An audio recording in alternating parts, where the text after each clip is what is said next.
Well, welcome again to DRC, to Good Morning DRC. I want to touch on what is going on with the deal at the moment as we speak. Like I said, there have been people who have tried their best to stop the deal in the US. What is going on at the moment? Rwanda, I don't know if you are aware that the new date on the 5th of May, the two countries have submitted their draft peace deal.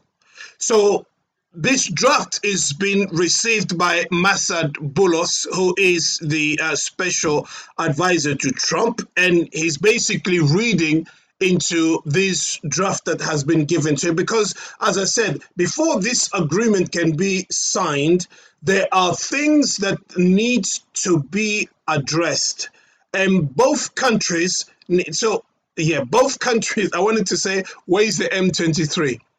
So you understand here that we're not talking about the M23 anymore.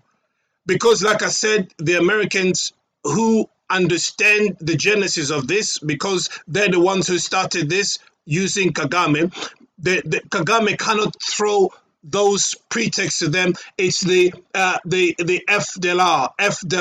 So it's not an FDLR. They've basically said to him, look, we know we started it. You come with what you want and let's deal with it. Let the M23, it's just a name. There is no M23. There is Kagame. So he said, come, it's Rwanda. Let's deal with it. Let's stop now the killing in the DRC. We supported you. We've given you what you needed, but it's time to put an end to this. But you have to understand why the Americans are doing this. They're doing it also in order to counter China. Behind all of this, you need to understand that there is a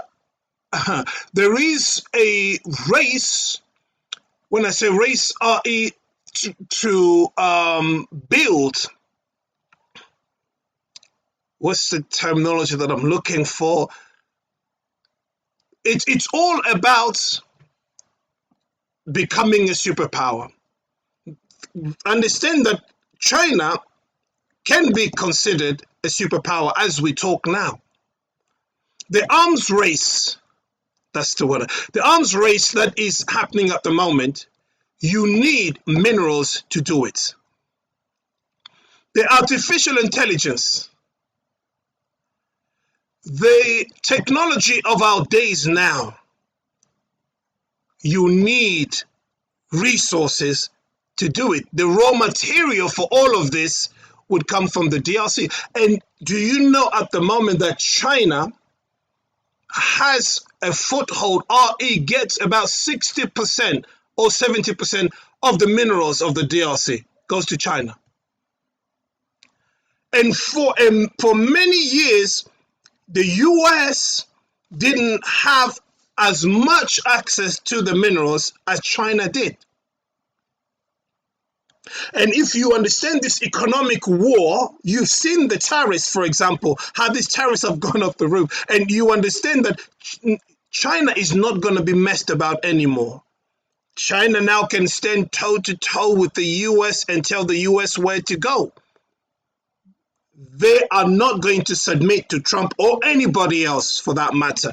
China is telling the world China is not going to take crap from anybody. China is not going to submit to anybody. China is a superpower. Militarily, economically, in every other way you can think of. China feeds the world. And China is doing amazing things. But China needs resources, and they have the DRC. Of course, there are other countries. China is not just in the DRC, but the large majority of their minerals is coming from the DRC. They are pumping this day and night. But the only thing China could not do for us here in Congo is to give us the security that we need, or at least help us. Because remember, when I talk about the countries or the world conspiring against the DRC, in this fight, in this struggle, do you know it was imposed upon us as a government that we could not buy weapons? Can you imagine? We are being tortured, we are being killed, we are being destroyed by our enemies, and yet the EU and yes, the Security Council said to Congo, you are not allowed to buy arms. We will not sell it to you. You are not allowed to get expert training of your military. You are not allowed to do that. I know some people say, well, do you know the reason why they said it is because the weapons were ending up in the hands of the militia groups in the eastern part of the Congo. That's a lot of BS. You know that. No, it's because they wanted to weaken the army in the Congo. This is why. Because while they're doing that, they're arming Kagame. While they're stopping the DRC from buying armament, they're equipping Rwanda. So the Congo is just left to its own device. So there is no training, there is no arms, there is no, we didn't have access to that market. We didn't for 10 years. It's only when Felix came and he fought and he did what he could to have that lifted and we were able to buy weapons. And when he came to buy weapons, there is the issue of corruption again. And now they talk about $700 million being siphoned. Money designated for weapons is gone into people's pockets. Oh dear. Very sad. Money designated for weapons. Can you imagine?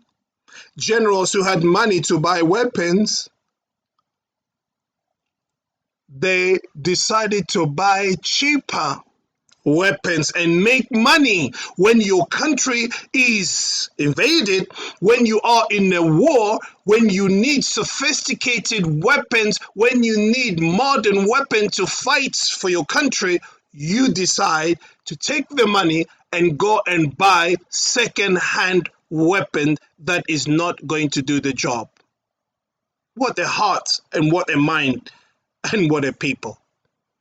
But what else can we say in all of this? I won't digress, but let me just carry on. So what is happening is that China is a superpower. You've listened to the boomerang that has taken place, or the fight that's gone on between Trump and Xi Jinping on this tariff. China won't back down. And then all this that has happened, it tells you that China has said, we are ready in every front.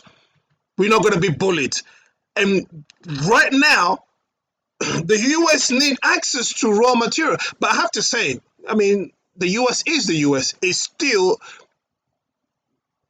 militarily, there is no country that can compare to the US. The US is the most powerful nation. We have to understand that. Militarily speaking, yes.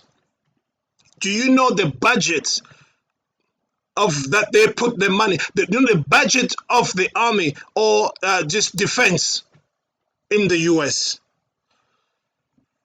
It's almost $1 trillion. Okay, it's almost $1 trillion. So it's somewhere in the region of 950 billion. Almost $1 trillion that goes just in the military. So the US got bases around the world you have no idea. And the US interferes in nation states and it destroys and it but China don't do that. Okay? Say China don't do that. I know.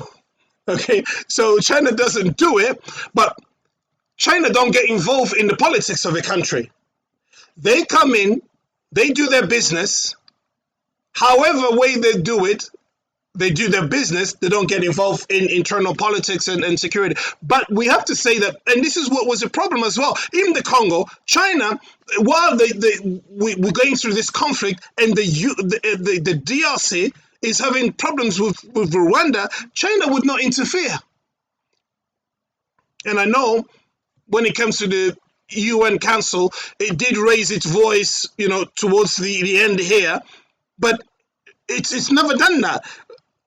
But at the same time, it was selling drones to Rwanda. I mean, I'm not blaming them. I mean, they're just doing whatever is in the best interest of China, and any country will do that. I'm not blaming them. I'm just explaining the facts. Is that they're working with the Congo. They are getting about 60% of our minerals, and yet they are supporting Rwanda. They're selling weapons to them. But they wouldn't sell, or they wouldn't do business. They wouldn't give us weapons in the DRC. Oh. So the US is aware of the fact that China has its hands on the minerals in the DRC. So when President Tshisekedi reached out to the US, it was such a great opportunity that they welcomed with both hands. He said, this is what we've been waiting for. Come on, bring it on. And he said, look, let's jump on this opportunity. This is where we can actually stop China's influence in the DRC. So they are there. Listen, all that you're seeing here, that is happening there, Kagame is this and all of that. Behind the scenes, you have to understand it is a big fight between the superpowers, which is taking place right now in the DRC. Okay, so now the Americans want to get their hands on those minerals. They will not let China alone do business as it's been doing in the past 20 years. No. The US has come, it says, here is where we are going to share what is going, we're going to share the minerals here. And they want to have their footprint there, and they will, now that the Congo has reached out to them. So, in order for that to happen, to facilitate that, okay, the US is saying this, right, okay, now that the boys or the guys have come to us for this, we're going to have to put an end to this war. So, Kagame, stop what you're doing there. Museveni, stop what you're doing there. Everybody come here. Let's now bring this, have this peace agreement so you can both live in peace. But this peace agreement is going to be based on what we agree upon here. And what are you claiming for? What is your problem? So Rwanda, go and write what it is that you are claiming. And Congo, you go and write what it is that, what are you, what are you demanding? What do you want for peace to take place? And I know eventually, when the oil will come, or when Rwanda will come and say, okay, our problem in that region is the FDLR. And then, yes, the US will say, your problem is what FDLR is for your security. Okay, that's fine. We will make sure that we work with the DRC government so we can neutralize the FDLR. Is that okay with you, Rwanda? Yes, that's what we want. What else? Not just the FDLR, and then they will try to evoke some. It's also about the borders. It's also about the borders. The Americans will say, my friend, we can't go about the borders here. No issue of borders here. What we are dealing with is the FDLR, and we will work with the DRC government to stop the FDLR.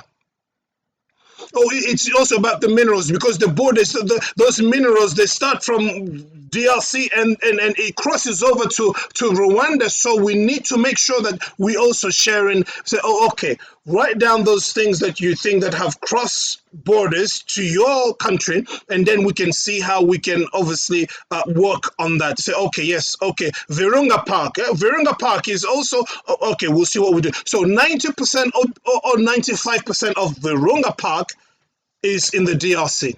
5%, I don't know, maybe less than that, that is in Rwanda. Okay, so we'll see how we will deal with that. When it comes to gas, okay, gas in Lake Albert, where does it start? Where does it finish? Have you guys started drilling? Okay, we'll see what we'll do with that gas situation. Okay, so that we can share it with the DRC. You will have your a share, and the DRC will have their share. So these are the kind of things that they need to put down in that agreement, for which the US will mediate, and then we'll say, okay, so now the DRC is going to commit itself to making sure that this is what happens. As far as Virunga, this is what you're going to do. As far as the gas Albert, this is what you're going to do. And as far as this, so these are the sort of things that they have to deal with there. Okay? So the DRC will come and say, okay, for us, this is what we want. It's the integrity of our country, the integrity, our borders, our 2,345,000 square meters or kilometers. This is what we want. And they'll say, okay, this is fine. This is also in the African Union. They have said that basically that the borders will have to be what it was when during the whatever was decided in the Berlin conference. That's what it is. Everybody at the European African Union agrees with that. So there is no argument about, we have to reshape, or we have to give this much to none of that. This is why repeatedly it has been said that the sovereignty, the integral sovereignty of our nation must be territorial sovereignty. Whenever you hear territorial sovereignty, that's what it is. So the Congo will never negotiate on that. And Rwanda will say yes. So all of these things will have to be there. But for me, I would also like to hear the responsibility of those who have killed people in Congo, those millions of people who have died, and what Nanga has done recently with his bunch in Goma and Kivu. 10,000 people just here in May have died. They've gone. 10,000. Can you imagine? 1, 2, 3, 4, 5, 6, 7, 8, 9, 10,000. Not cattle, not animals, human beings like you and me. And their blood has been spilled. And we just clean our hands and then forget about them. No, justice must be served. But anyway, so this is what is going on at the moment. So they have submitted this to the US, and the US is a mediator, basically. So they're working on this. They've given them 2 months, basically. So they have until June to now come up, make this thing work, have everybody agree on a peace agreement that will be signed in June. So right now, they are working on these proposals so that eventually that will amount to a peace agreement. And I just hope here, as I say, because I know a lot of people are saying different things. Oh, yes, this is a sell-off. We all heard the president in the video that I put out yesterday. The president said, I'm not going to sell off our wealth. And I believe in what he's saying. Listen, this wealth, these minerals we're talking about, is what has caused the death of over 10, 12 million people in the DRC. They were coming, they were looting, they were killing, the pillaging that were taking place is because of the minerals.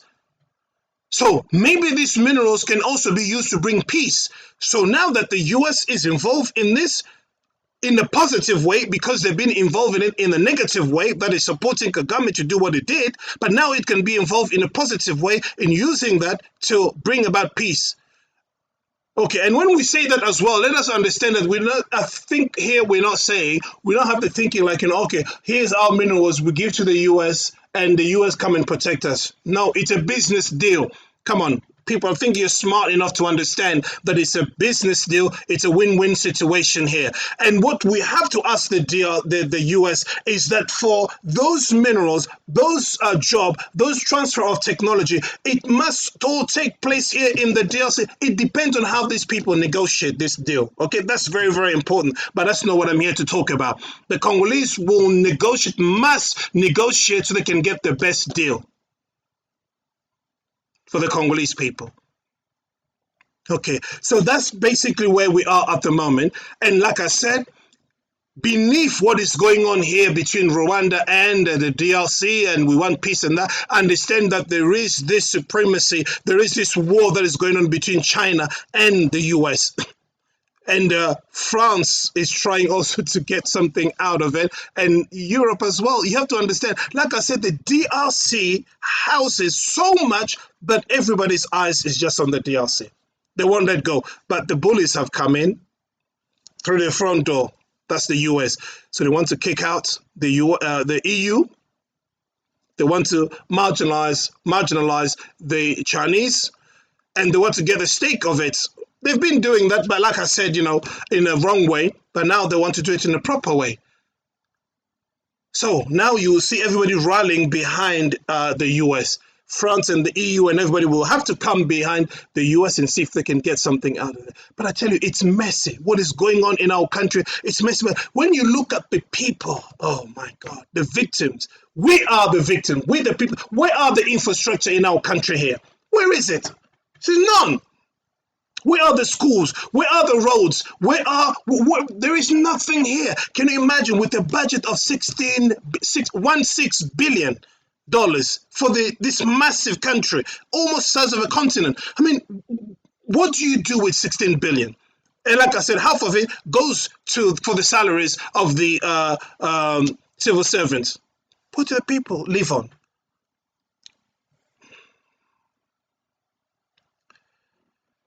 I'm calling on Congolese. We must love our country. We must love our people, no matter where you are. No matter where you are. Embrace one another wherever you are.